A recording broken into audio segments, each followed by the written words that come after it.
کفن پہن کے نکلتا ہوں، کب کس سے بھڑ جاؤں، زندگی ایک جنگ ہے۔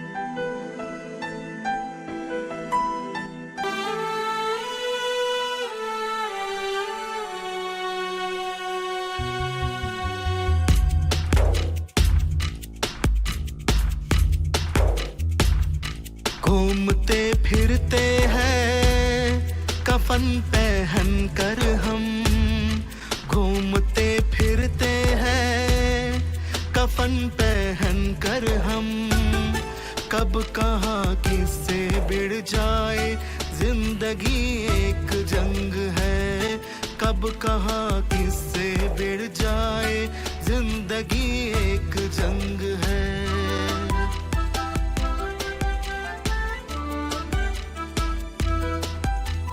زندگی ایک جنگ ہے، زندگی ایک جنگ ہے۔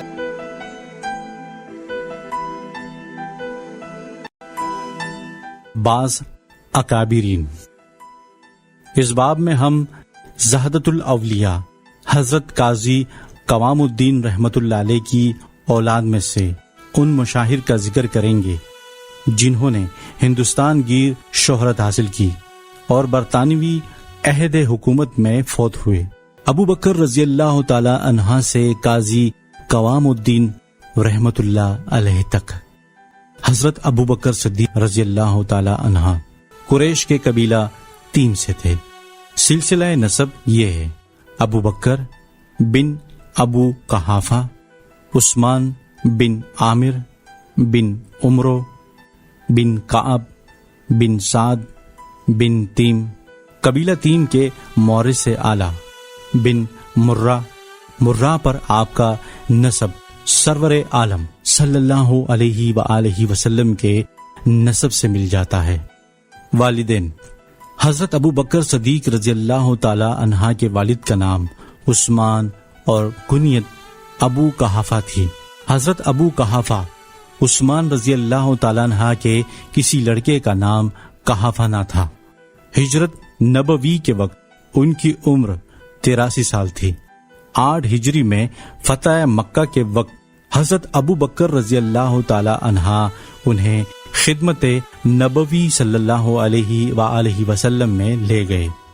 حضور صلی اللہ علیہ وآلہ وسلم نے ارشاد فرمایا کہ انہیں بڑھاپے میں کیوں تکلیف دی، میں خود آ جاتا، تمہارے مجھ پر اتنے احسان ہیں کہ تمہارے والد کو تکلیف دینا گوارا نہیں کر سکتا۔ پھر ابو قحافہ کو سامنے بٹھا کر سینے پر دست مبارک پھیرتے ہوئے فرمایا کہ اسلام لے آؤ۔ انہوں نے کلمہ پڑھا اور مسلمان ہو گئے۔ حضرت عمر رضی اللہ تعالیٰ عنہ کے عہد خلافت میں 14 محرم سن 14 ہجری 10 مارچ 635 عیسوی کو 97 برس کی عمر میں وفات پائی۔ ان سے صدیق اکبر رضی اللہ تعالی عنہ اور اسما بنت ابو بکر رضی اللہ تعالی عنہ نے روایت کی ہے۔ صحابہ رضوان اللہ علیہم اجمعین کی مقدس جماعت میں حضرت ابو قحافہ رضی اللہ تعالی عنہ کو یہ امتیاز حاصل ہے کہ وہ اور ان کی 3 پشتیں اصحاب پیغمبر خدا ہوئیں۔ حضرت ابو بکر صدیق رضی اللہ تعالی عنہ کی والدہ ماجدہ ام الخیر سلمہ بنت سہر بن عامر بن کعب تھیں۔ یہ کعب ابو قحافہ رضی اللہ تعالی عنہ تحریر پر محفوظ ہے۔ آپ کے اکلوتے فرزند عبد المومن اور ان کے فرزند عبد المہیمن تھے۔ شیخ عبد المہیمن کی زرعی زمین کی تفصیل ہمارے پاس محفوظ ہے۔ یہ 17 سے زیادہ کتاب پر مشتمل تھی۔ 5 شعبان 1171 ہجری کی ایک تحریر پر آپ کے دستخط عبد المہیمن ولد عبد المومن بخطہ موجود ہیں۔ شیخ عبد المہیمن کے 2 فرزند تھے، شیخ عبد الصمد اور شیخ فیض الدین۔ دونوں نقل مکان کر کے جھجر جا بسے۔ پروفیسر علاء الدین شمس صدیقی 20 نمبر کی روایت ہے کہ نواب فیض محمد خان والی جھجر 1811-1835 مولوی عبد المہیمن سے درخواست کی کہ ریاست جھجر کے لیے مہم سے کوئی مفتی بھیجا جائے۔ آپ نے اپنے فرزند شیخ عبد الصمد کو اس خدمت کے لیے جھجر بھیج دیا۔ چنانچہ آپ وفات تک اس منصب پر فائز رہے۔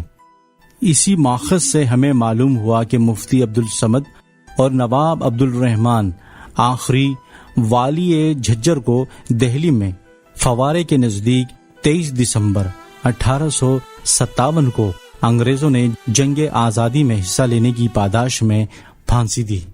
مفتی عبد الصمد شہید رحمت اللہ علیہ کے فرزند شیخ صدر الدین متوفی 1865 انگریزی فوج میں رسالدار میجر تھے۔ آپ کی مہر شیخ صدر الدین ولد عبد الصمد 1240 کنز الآثار میں ایک خط اور ایک رہن نامہ پر ثبت ہے۔ یہ خط شیخ صدر الدین نے قاضی محمد حسن کو لکھا تھا کہ رقم بھیج دی جائے۔ رہن نامہ 5 ربیع الثانی 1249 ہجری 22 اگست 1833 کا تحریر کیا ہوا ہے اور بحق قاضی غلام حسن و عرف قاضی محمد حسن باب 2 ہے۔ شیخ صدر الدین کے بڑے فرزند شمس الدین انگریزی فوج میں حوالدار تھے۔ یہ نہایت خوبصورت اور قدآور نوجوان تھے۔ چھاؤنی بڑا کیڑا علاقہ ہوتی مردان میں کسی نے آپ کو 1859 میں زہر دے دیا جس سے وفات پائی۔ شیخ شمس الدین کے نامور فرزند حافظ مولوی نظام الدین تھے۔ 3 سال کے تھے کہ والد کا سایہ سر سے اٹھ گیا۔ 9 سال کی عمر میں قرآن پاک حفظ کر لیا اور رمضان شریف میں محراب سنائی۔ اسی سال دادا جان انتقال کر گئے۔ 15 سال کے تھے کہ چچا نے بھی دائی اجل کو لبیک کہا اور اب یہ قطعی بے آسرا ہو گئے۔ رفتہ رفتہ تمام زرعی زمین حتیٰ کہ سکنی مکان تک رہن رکھنا پڑا۔ جھجر میں خطیب جامع مسجد مولوی عبد الرحیم مرحوم کی بڑی ہی قدر و منزلت تھی، جس سے متاثر ہو کر آپ نے بھی حصول علم، دین اور تبلیغ کو اپنا نصب العین بنا لیا۔ حصول علم کے لیے آپ 5-6 سال دہلی میں رہے۔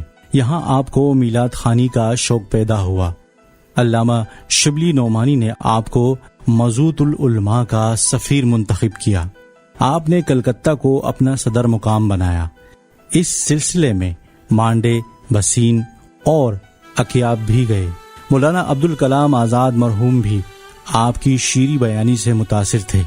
مولوی عبد الرزاق ملیح آبادی مرحوم نے مولانا عبد الکلام آزاد کی سوانح عمری شائع کی۔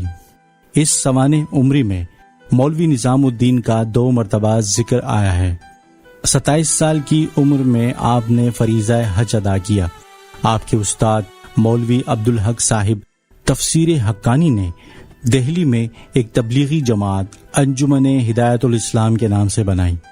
یہ انجمن آریہ سماج کی شدہی کی تحریک کا جواب تھی۔ آپ اس انجمن کے مبلغ کی حیثیت سے بر صغیر کے ہر صوبے اور ہر ضلع میں گئے۔ 1913 میں آپ اس انجمن کی سفارت لے کر حیدرآباد دکن گئے۔ اس سفارت کے صدر آپ تھے۔ ان تمام سفراء کا ایک گروپ فوٹو آپ کے فرزند ریاض الدین صاحب کے پاس ہے۔ مدرسہ نظامیہ میں جلسہ ہوا۔ حاضرین کی تعداد 1,00,000 کے قریب بتائی جاتی ہے۔ نظام حیدرآباد بھی سامعین میں سے تھے۔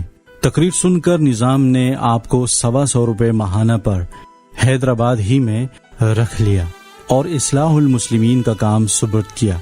اگلے سال آپ جھجر سے بال بچوں کو مستقلاً حیدرآباد دکن لے گئے۔ حیدرآباد میں گھر پر ہی آپ نے درس و تدریس کا سلسلہ جاری کیا۔ صبح کے وقت 1 گھنٹہ درس حدیث دیتے۔ 12 ربیع الاول، 27 رجب اور شب قدر کے موقعوں پر مکہ مسجد میں آپ کی تقریر سننے کے لیے نظام حیدرآباد بھی آتے۔ مولوی فصیح اللہ حسینی، ابن سید محمد بغدادی، مولوی معین الدین حسینی اور مولوی محمد حسن ندوی وائس کانپور آپ کے خاص تلامذہ میں سے تھے۔ آپ صوفی مولوی محمد حسین چشتی مراد آباد کے مرید اور خلیفہ مجاز تھے۔ حلقہ مریدین کا خاصا وسیع تھا۔ آپ کا سلسلہ خلفاء کی معرفت جاری ہے۔ آپ کے فرزند اکبر حکیم معین الدین صاحب آپ کے جانشین ہوئے، مگر وہ مرید نہیں کرتے۔